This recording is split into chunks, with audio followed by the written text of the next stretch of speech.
Find ourselves that the history of Operation Baluchistan goes back to the foundation of Pakistan. So in fact, although various nationalities were consulted when Pakistan was formed, Baluchis were not sort of consulted. So in some sense, Balochistan has always been slightly, I might put it, inconvenient people. And the second point I'd like to emphasize is that although the conflict and operation has been going on for many years, about 60 plus years, international community has largely been indifferent to it. And I want to particularly reflect is that there is reluctance among international community to counteract the existence or threat to what might be perceived or projected as threat to existing states. So when it comes to dealing with the right of national minorities, there is particular emphasis on maintaining stability.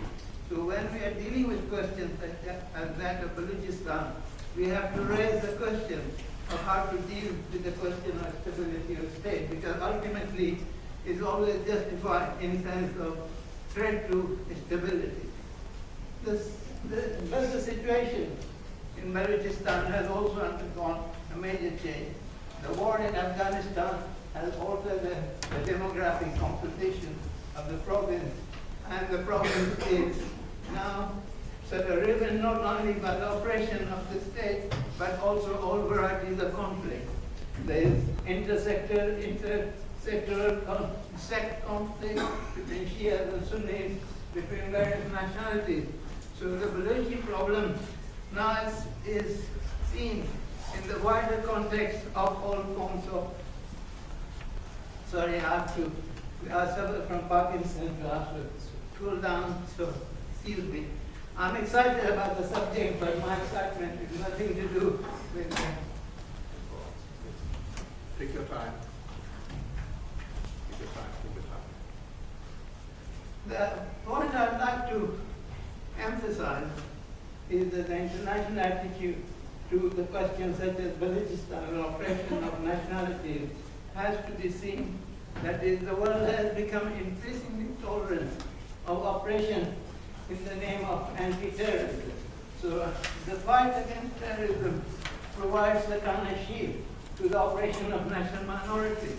It's worth remarking that Pakistan government has used weapons and so on provided to the Pakistan government for fighting terror, actually against its own people and against Balochis. So this is the question we have to confront of that what is tolerated and should be tolerated in the name of fight against terrorism, and where the red line is drawn.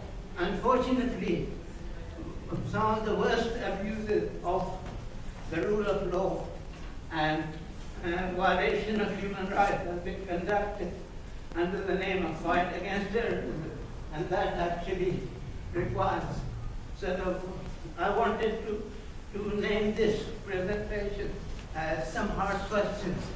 So one hard question I would like to put is how far we can tolerate the fight against terrorism as to actually violate or compromise the human rights of national minorities.